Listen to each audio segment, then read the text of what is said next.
Assalamualaikum warahmatullahi wabarakatuh. Waalaikumsalam warahmatullahi wabarakatuh.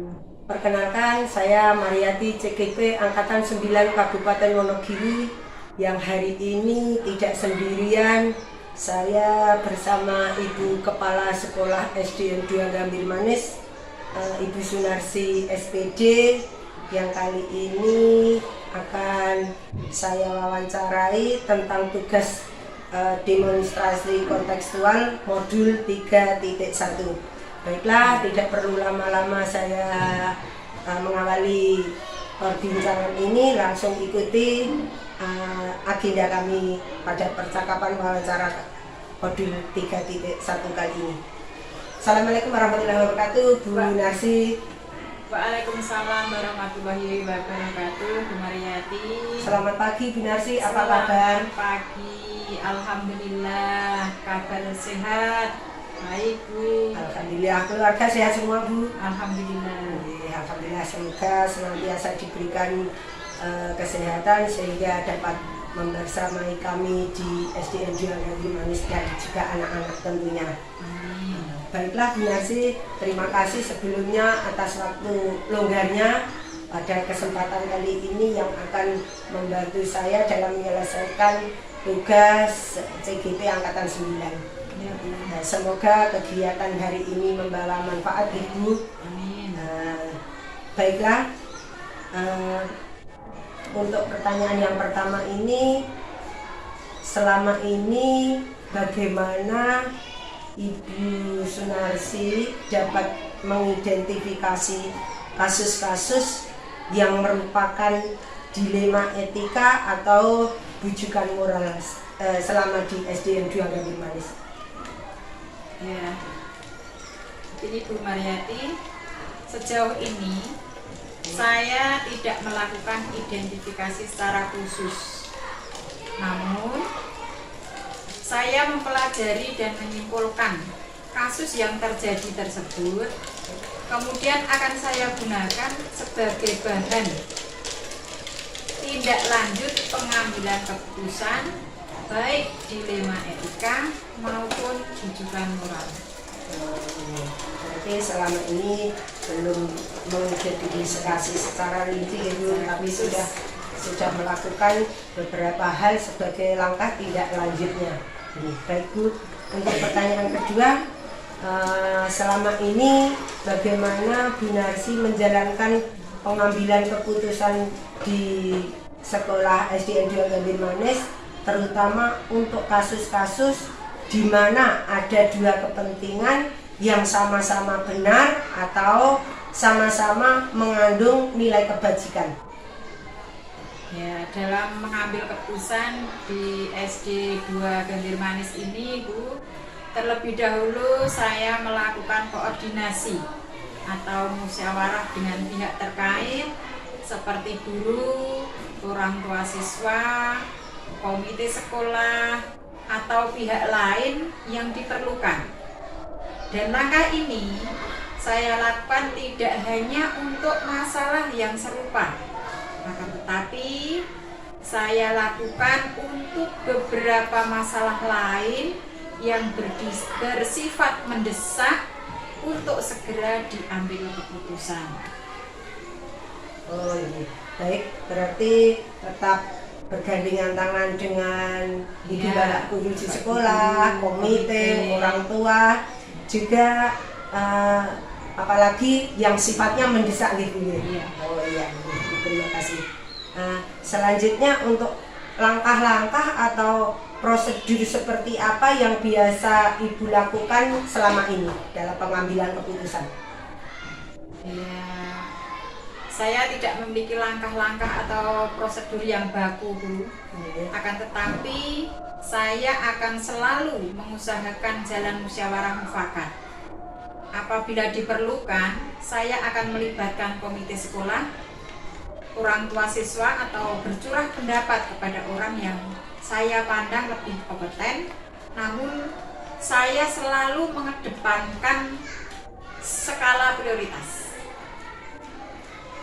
Baik, Berarti mengutamakan skala prioritas, tetap bersama-sama dengan warga sekolah, juga komite, dengan jalan musyawarah untuk mufakat ibu ini. Selanjutnya, hal-hal apa saja yang selama ini Ibu Sunarsi anggap efektif dalam pengambilan keputusan pada kasus-kasus dilema etika?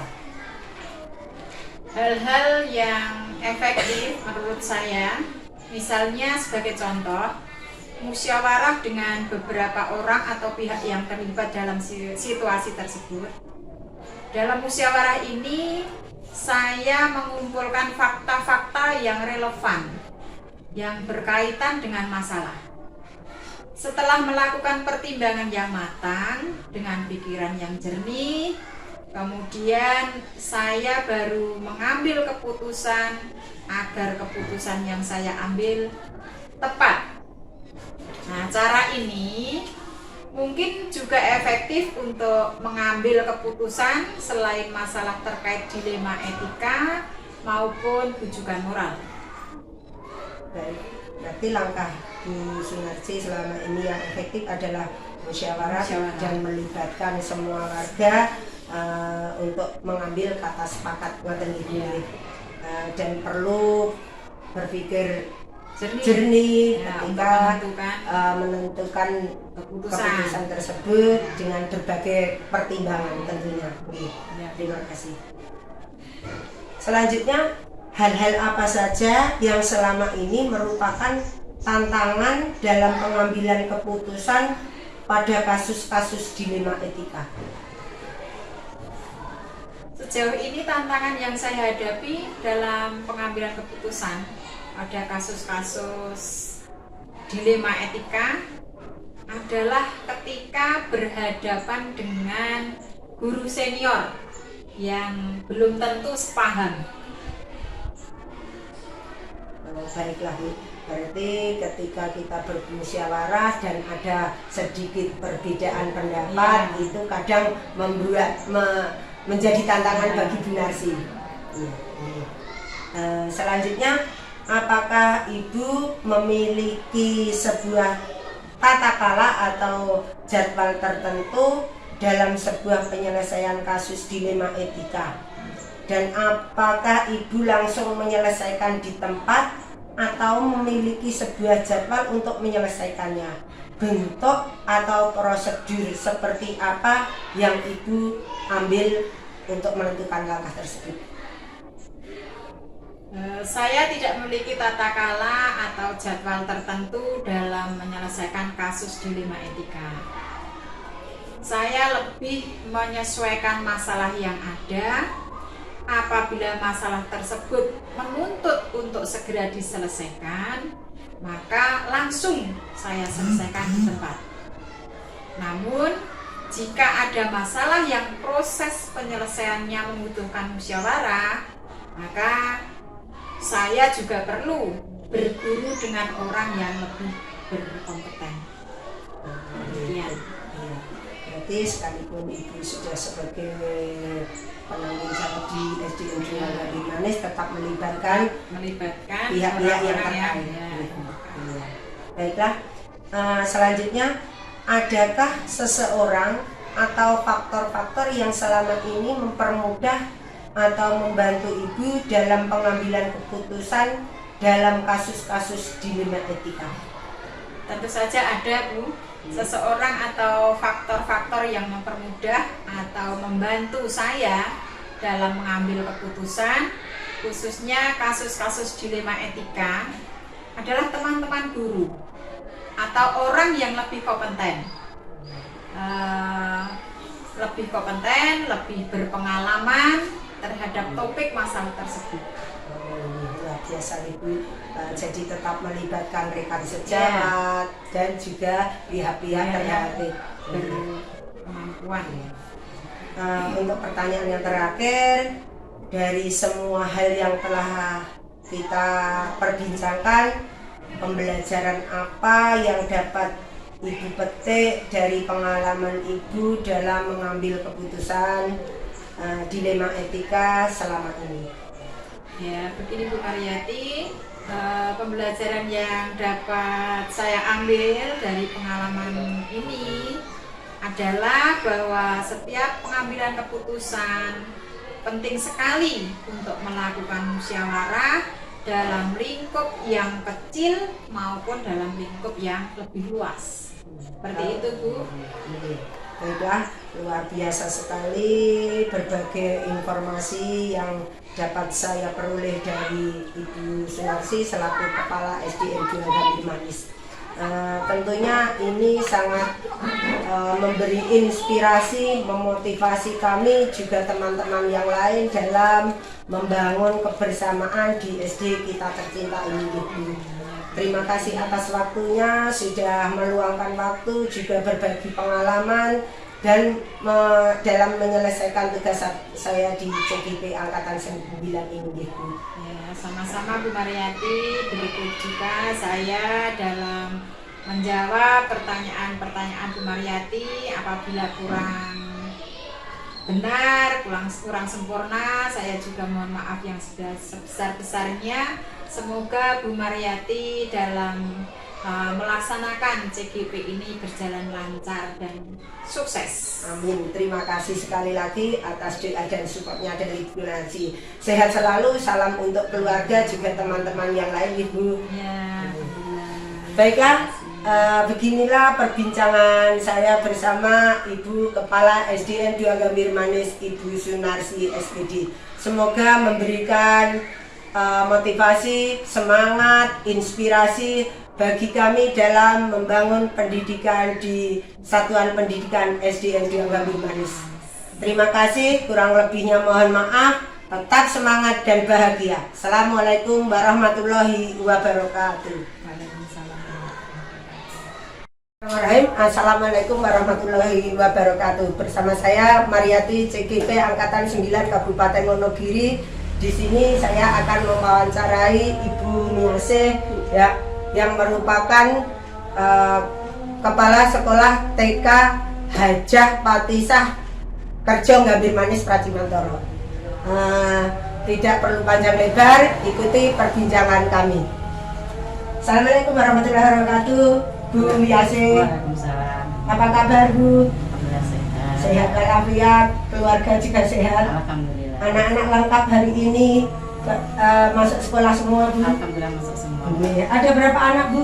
Di sini ada 16 anak. Alhamdulillah, artinya tahun depan kami SDN 2 Gambir Manis akan mendapatkan amanah untuk ngomong 16 anak.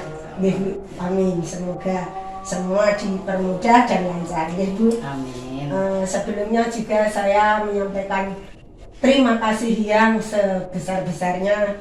Kiranya sudah pulang anak-anak, saya meminta waktunya Bu Biase untuk sedikit bincang-bincang. Ya. Baiklah, langsung saja pada pertanyaan yang pertama ini. Selama ini bagaimana Bu Biase dapat mengidentifikasi kasus-kasus yang merupakan dilema etika atau bujukan moral? Oh begini Bu, dan saya apabila ada anak yang seperti itu mungkin dengan di remedial, ya semoga dapat nilai yang lebih bagus dari nilai sebelumnya, karena itu tadi kan nilainya di bawah KKM Ibu ya. Ya mungkin pengertian saya atau pendapatnya mungkin seperti itu. Oh, baik, artinya pada kegiatan pembelajaran anak-anak ketika mendapatkan nilai di bawah KKM kita remedi. Ya, itu menurut pendapat saya. Ya, baiklah. Untuk selanjutnya, selama ini bagaimana Ibu Biasih menjalankan pengambilan keputusan di TK Hajah Patisah ini, terutama untuk kasus-kasus di mana ada dua kepentingan yang sama-sama benar atau sama-sama mengandung nilai kebajikan? Oh gitu. Nah, menurut saya itu perlu dilakukan secara urut dan sistematis agar dapat memenuhi fakta-fakta yang lebih banyak lagi dan lebih bijak lagi. Itu menurut pendapat saya. Oh, baik, artinya sistematis dan runtut. Ya. Ya, baik Bu. Untuk pertanyaan selanjutnya, langkah-langkah atau prosedur seperti apa yang biasa Ibu Yasih lakukan selama ini? Ya, banyak Bu, terutama yaitu mengambil keputusan yang perlu kita ambil. Yang selanjutnya yaitu mengumpulkan informasi. Terus ada lagi yaitu mencari solusinya bagaimana. Terus selanjutnya mempertimbangkan. Terus selanjutnya yaitu memilih dan akhirnya kita mengambil tindakan.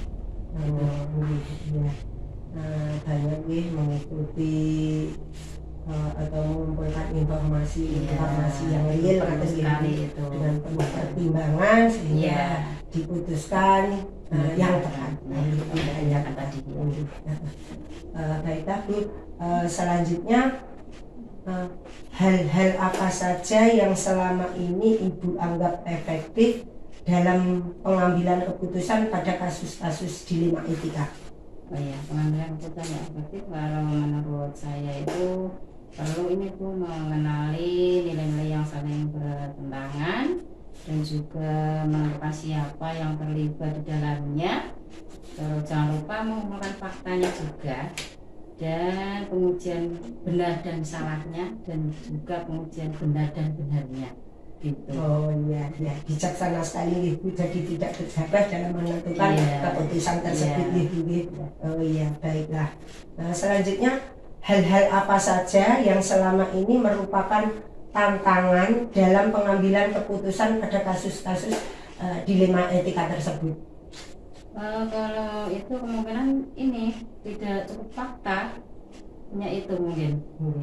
Karena kurangnya fakta ya, faktanya kurang mendukung baiklah. Selanjutnya, apakah Ibu memiliki sebuah tata kala atau jadwal tertentu dalam sebuah penyelesaian kasus dilema etika? Apakah Ibu langsung menyelesaikan di tempat atau memiliki sebuah jadwal untuk menyelesaikannya? Bentuk atau prosedur seperti apa yang Ibu lakukan? Ya tentunya punya jadwal Ibu. Jadi tidak langsung diselesaikan di tempat. Jadi kita punya jadwal tersendiri yang pernah ditentukan supaya lebih maksimal lagi. Semoga lebih bijak lagi dan menghasilkan hal yang baik. Oh gitu.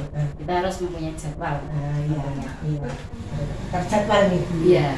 Kita mengumpulkan informasi itu dan mencari datanya, kita harus membuat jadwal, sepanjang-panjang gitu loh.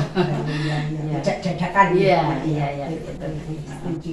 Nah, selanjutnya, adakah seseorang atau faktor-faktor apa yang selama ini mempermudah atau membantu Ibu Yasih dalam pengambilan keputusan dalam kasus-kasus dilema etika? Ya pasti ada Bu. Mungkin kita ini ada orang-orang di sekitar kita, misalkan guru, mitra kerja, ya ada sarana data-data yang kuat dan valid itu mungkin. Itu menurut saya. Rekan sejawat gitu, atau mitra kerja. Yang terakhir, dari semua hal yang telah kita perbincangkan, yang saya tanyakan, pembelajaran apa yang dapat Ibu petik dalam pengalaman Ibu Yasih mengambil keputusan dilema etika tersebut? Mungkin begini Bu, kami jadi mengetahui kita mengetahui langkah-langkah dan prosedur dalam pengambilan keputusan pada kasus khususnya dilema etika ini ya Bu ya. Jadi kita tahu bagaimana cara-caranya, bagaimana prosedurnya, kita jadi tahu. Yang sebelumnya belum tahu kita kan jadi tahu. Sudah terjadwal juga, jadi tidak jadakan gitu ya. Baik, mungkin seperti itu. Baiklah Bu Yasih, terima kasih atas waktu longgarnya menemani saya dalam bincang-bincang saya menggali dan melaksanakan tugas demonstrasi kontekstual pada modul 3.1 ini. Kiranya tentu menginspirasi bagi saya yang masih senior kepada ibu yang lebih kompetensi lagi, lebih senior di atas saya, tentunya menambah pengalaman juga wawasan saya. Kurang lebihnya mohon maaf Ibu, selamat kembali melanjutkan aktivitas. Kurang lebihnya mohon maaf Ibu. Ya, sama-sama. Iya, terima kasih. Assalamualaikum warahmatullahi wabarakatuh. Waalaikumsalam warahmatullahi wabarakatuh. Nah, baiklah, demikianlah perbincangan singkat saya dengan Bu Wiase, Kepala TK Hajah Patisah Kerjo Gambir Manis Pracimantoro. Semoga bermanfaat, kurang lebihnya mohon maaf, tetap semangat dan bahagia. Assalamualaikum warahmatullahi wabarakatuh. Waalaikumsalam.